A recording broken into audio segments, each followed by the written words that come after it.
کچھ ایسی پاکستان سے باہر لیے چلتے ہیں اور کچھ ایسی باتیں بتاتے ہیں جو اس وقت بہت سارے لوگوں کے ذہنوں میں، خاص طور پہ جو ہمارا ینگ طبقہ ہے اس کے ذہن میں یہ سوال ہے.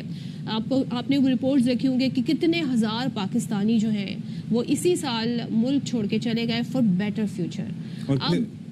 اب ظاہر ہے کیا لوگ اس کے لیے سوچتے ہیں اچھا وہ چلا گیا تو میں بھی جا سکتا ہوں، لیکن اس کے لیے انہیں پوری نالج نہیں ہوتی، ان کو نہیں پتا ہوتا کہ کس ڈائریکشن میں ہم نے جانا ہے، کیا کرنا ہے. ہو سکتا ہے آپ آئی ٹی کورس کر کے یا کچھ بھی کر کے یہاں بھی بہت اچھی جاب حاصل کر سکتے ہیں. اگر آپ باہر جانا چاہ سکتے ہیں تو اس کے قانونی طریقے بھی ہیں. اور ظاہر ہے کہ جرمنی کی اگر ہم بات کریں لیٹ سپوز، تو پھر وہ آئی ٹی طلباء کے لیے ایک آئیڈیل ملک تصور کیا جاتا ہے، اور پھر وہاں پر آئی ٹی ایجوکیشن دوسرے ملکوں کی نسبت کچھ مہنگی نہیں ہے، اسکالرشپ پروگرامز بھی اچھے ہیں. اور پھر یہ ہے کہ دوسرے ملکوں سے بھی لوگ جرمنی جاتے ہیں، لیکن گائیڈ کیسے کیا جائے، تو اسی پر ہم نے اپنا ایک سیگمنٹ ترتیب دیا ہے. ہمارے ساتھ موجود ہیں جرمنی میں S A P software developer Qurratulain Shah, جنہوں نے پاکستان سے بیچلر ان کمپیوٹر انجینئرنگ کیا ہے، اور پھر یہ ایس اے پی کیا ہے، سیپ کیا ہے، اور پھر وہاں پر کس طریقے سے مینیج کیا جاتا ہے اور کس طریقے سے اسٹوڈنٹس کو فیسیلیٹیٹ کیا جاتا ہے، یہ قرۃ العین شاہ ہمیں بتائیں گی. ان سے بات کر لیتے ہیں. Qurratulain, thank you so much for joining us. ہم ذرا آپ سے جاننا چاہیں گے کہ ظاہر ہے سب سے پہلے تو ہمیں بتائیں کہ اعلیٰ تعلیم کے حوالے سے کس طرح گائیڈ کیا جانا چاہیے، کوئی اسسٹنس ہے اسٹوڈنٹس کے لیے؟ ان کو نہیں پتہ ہوتا کہ اگر وہ باہر جانا چاہتے ہیں تو کیا فرسٹ اسٹیپ کیا لیا جانا چاہیے؟ دیکھیے السلام علیکم، تھینک یو کہ آپ نے مجھے بلایا، موقع دیا کہ میں یوتھ کے ساتھ کنیکٹ کر سکتی ہوں. دیکھیے پہلے میں اپنا ایکسپیرینس شیئر کروں گی. سب سے پہلے جو ایک ہوتا ہے جب آپ بیچلرس کرتے ہو تو آپ کہتے ہو دیکھتے ہو کہ آپ کس ڈائریکشن میں جانا چاہتے ہو. فار ایگزامپل میرا بیک گراؤنڈ انجینئرنگ ہے اور آئی ٹی ہے، اور اس کے لیے میں نے اس ٹائم پہ ریسرچ کی کہ کہاں دنیا میں کہاں یہ چیز سب سے اچھی ہے، اور پھر مجھے جرمنی جو ہے وہ بہت ایڈوانس لگا اس ڈائریکشن میں، اور پھر جرمنی کی طرف میں چلی گئی. تو تھوڑی آپ کو ریسرچ کرنی پڑتی ہے، سینئر سے پوچھنا پڑتا ہے، پھر ریسرچ میں پتہ لگتا ہے فار ایگزامپل وہاں جو ایجوکیشن ہے وہ بہت اچھی ہے، اور اوپر سے وہ کافی سستی ہے اگر آپ کمپیئر کریں باقی ملکوں سے. بالکل بہت ڈفرینس ہے. تو اس طرح ایک پروسیس ہوتا ہے، پھر آپ وہاں چلے جاتے ہو، پھر آپ وہاں کام پڑھائی شروع کرتے. اچھا، اور جب آپ نے کہا کہ ریسرچ کرنی پڑتی ہے، ایک فیکٹر تو آپ نے یہ دیکھا کہ کوالٹی ایجوکیشن ہے لیکن سستی بھی ہے، لوگ افورڈ کر سکتے ہیں، لیکن اور کیا کیا چیزیں ہیں ریسرچ کے اسپیکٹ سے جو ہمیں دیکھنی چاہیے کسی بھی ملک میں ایجوکیشن کے لیے، اسٹڈی کے لیے جانے کے لیے؟ دیکھیے ہم کسی بھی ملک میں اسٹڈی کے لیے جاتے ہیں تو پھر ہمیں دیکھیں اسٹڈی کے بعد ہم چاہتے ہیں کہ ہمیں وہاں شائن کرنے کا موقع ملے.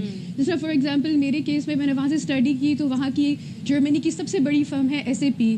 وہاں دیکھیں انہوں نے مجھے موقع دیا کہ میں یہاں سے پڑھ گئی، وہاں سے پڑھائی کی، اور میں اس فرم میں لگ جاؤں، اور ان کے ہیڈ کوارٹرز میں ایک ان کے مین ڈپارٹمنٹ میں کام کرتی ہوں. تو مواقع بہت بہت آپ کو ایکول ٹریٹ کرتا ہے. آپ کے پاس اگر نالج ہے تو آپ کہیں بھی پہنچ سکتے ہیں. یہ آپ کو اس طرح کا موقع دیتا ہے، جرمنی دیتا ہے. اور اس کے بعد ماشاء اللہ سے اللہ کے کرم سے میں وہاں یونیورسٹی میں بھی پڑھاتی ہوں، ہائیڈلبرگ یونیورسٹی میں. تو آپ کے لیے موقع بہت کھلے ہیں. اچھا، اس کے علاوہ قرۃ العین ہمیں یہ بتائیے گا کہ یہ صرف is it just related to the field of I T, یا اس سے ہٹ کے بھی جرمنی بہت سے مواقع دیتا ہے اسٹوڈنٹس کو کہ وہاں پر جائیں اور ایکسل کر سکیں؟ دیکھیے میں آئی ٹی کے جو ریئلسٹک پکچر پیش کرنا چاہوں گی، وہ آئی ٹی جو اسکل لیبر ہے نا وہ ان کو چاہیے. تو اسکل لیبر کے لیے آئی ٹی کے لیے زیادہ مواقع ہیں، باقی فیلڈس کے بھی لیے مواقع ہیں، پر آئی ٹی کے لیے زیادہ مواقع ہیں. تو کس طریقے سے like how does it work? I mean کیسے کوئی اگر یہاں پر ایجوکیشن حاصل کر رہا ہے لیٹ سپوز آئی ٹی کی، تو کیا اس کو اسٹڈی کرنا چاہیے جس کے بعد وہ جرمنی کے لیے اپلائی کر سکتا ہے؟ Like what's the process, what's the procedure, merit کیا ہے، ہاؤ ڈز اٹ ورک؟ دیکھیے پاکستان میں اگر آپ نے آئی ٹی کی طرف جانا ہے تو آپ کے پاس او لیولس، اے لیولس یا میٹرک، ایف ایس سی تو بیسک ہونا چاہیے. اس کے بعد آپ کو بیچلرس کرنا ہے تو پھر آپ بیچلرس کا میرے کمپیوٹر انجینئرنگ میں کریں، کمپیوٹر سائنسز میں کریں، جو آئی ٹی سے ریلیٹڈ ہے اس میں بیچلرس کریں. میں نے فاسٹ یونیورسٹی سے کیا ہے، پر آپ اور یونیورسٹی سے کر سکتے ہیں، آپ لم سے کر سکتے ہیں، آپ یو ایم ٹی سے کر سکتے ہیں، آپ یو ای ٹی سے کر سکتے ہیں. اور بس پھر اس کے بعد آپ اپلائی کریں. And what about scholarship? بہت سارے اسٹوڈنٹس بہت اچھا پڑھتے ہیں، زبردست ان کا ریکارڈ ہوتا ہے، تو وہ کس طرح اویلیبل ہے؟ دوسرے جرمن زبان کا جاننا بھی ضروری ہے کیا؟ جی بالکل. اصل میں دو طریقے جرمنی اپلائی کرنے کے لیے، ایک اسکالرشپ کے تھرو اپلائی کرنے کا طریقہ ہے، اور ایک ہے ان کی پبلک یونیورسٹیز میں. تو اسکالرشپ کے لیے ایک ویب سائٹ ہے، اس کا نام ہے DAAD.DE. وہاں جرمنی کی ساری یونیورسٹیز نے مل کے اسکالرشپس آفر کی ہوئی ہیں. اور اس کے علاوہ آپ ڈائریکٹلی یونیورسٹیز کو بھی کانٹیکٹ کر سکتے ہیں. اور وہ ادھر یونیورسٹیز پبلک یونیورسٹیز پہ اتنی فیس بھی زیادہ نہیں ہے. اگر میں آپ کو ایک ایگزامپل دینا چاہوں تو 250 یوروز پر سیمسٹر 6 منتھس کے لیے آپ 250 یوروز اگر آپ دے رہے ہیں تو آئی تھنک کہ کافی ریزنیبل ہے. اور جرمن لینگویج کے لیے میں کہوں گی کہ وہ ایک ایسی چیز ہے کہ وہ آپ کو کرنی ہی کرنی ہے. چاہے آپ ابھی کر لیں, جانے سے پہلے کر لیں, وہاں جا کے کر لیں, پڑھائی کے دوران یا جاب کے دوران. وہ ایک ایسی چیز ہے جس سے آپ کی جان نہیں چھوٹ سکتی. وہ ایک مینڈیٹری چیز ہے, وہ آپ کو آنی چاہیے. اچھا, ایک اور چیز بھی ہے قرۃ العین کہ دیر آر فیو فرینڈس کہ جو وہاں پر گئے ہیں اور وہاں پر جا کے وہ فری لانسنگ وغیرہ بھی کر رہے ہیں, یعنی کہ وہاں پر ان کو جاب بھی کر سکتے ہیں اور ساتھ ہی ساتھ وہ اپنے خرچ وغیرہ بھی مینیج کر سکتے ہیں. یہ نہیں کہ اپنے والدین پہ ہی ریلائی کریں جو کہ پاکستان میں موجود ہیں. تو اس حوالے سے باقی کیا فیسیلیٹیشن وہاں پر اویلیبل ہے؟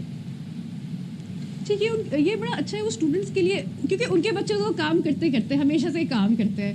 تو اسٹوڈنٹس کے لیے انہوں نے یہ مواقع رکھا ہوا ہے کہ جی آپ as a student during the semester 20 hours آپ کام کر سکتے ہیں, اور ان دا سیمسٹر بریک آپ 40 آورس کام کر سکتے ہیں. اور یوزلی ایک اسٹوڈنٹ کا ایک بالکل بیسک جو خرچہ ہوتا ہے اراؤنڈ 1000 یوروز ہوتا ہے, جو کہ آپ 20 آورس میں پورا کر سکتے ہیں. تو آپ اپنے پیرنٹس سے بوجھ بھی نہیں بنیں گے جب آپ وہاں جائیں گے. ٹھیک ہے, انیشلی تھوڑا سا پیرنٹس کی سپورٹ چاہیے, پر جب آپ وہاں سیٹل ہو جاتے ہیں تو آپ اپنے آپ کو خود سپورٹ کر سکتے ہیں. اچھا, جو اسٹوڈنٹ جا رہے ہیں پڑھنے کے لیے, ظاہر ایک ٹائم پیریڈ ہوتا ہے اس کے لیے درکار, تو کچھ امیگریشن کے بھی لا ہیں جو سمجھنا ضروری ہیں, یا وہ ایک نارمل ٹورسٹ کی طرح آسانی سے جا سکتے ہیں؟ ذرا اس میں بھی گائیڈ کر دیں ہمیں قرۃ العین. جی, جب آپ کو وہاں سے ایڈمیشن لیٹر آتا ہے تو آپ پھر جا کے ادھر ایمبیسی میں اسلام آباد جا کے آپ ایک اسٹوڈنٹ ویزا اپلائی کرتے ہیں جو کہ 90 ڈیز کا ہوتا ہے. پھر آپ وہاں چلے جاتے ہیں اور پھر وہاں انٹرنلی جس سٹی میں آپ ہوتے ہیں وہاں کی سٹی کے ساتھ آپ بات کرتے ہیں, اپوائنٹمنٹ لیتے ہیں, اور وہ پھر آپ کو جو ہے پورے سال کا 2 سال کا جس حساب سے آپ کے بلاک اکاؤنٹ میں پیسے ہوتے ہیں اس حساب سے آپ کو وہ اتنے عرصے کا ویزا دے دیتے ہیں. تو بہت آسانی ہے, بہت آپ کو ویلکم کرتے ہیں, بہت آپ کو گائیڈ کرتے ہیں, اسٹوڈنٹس کو وہ بہت رسپیکٹ بھی کرتے ہیں. چلیں جی, تھینک یو سو مچ قرۃ العین.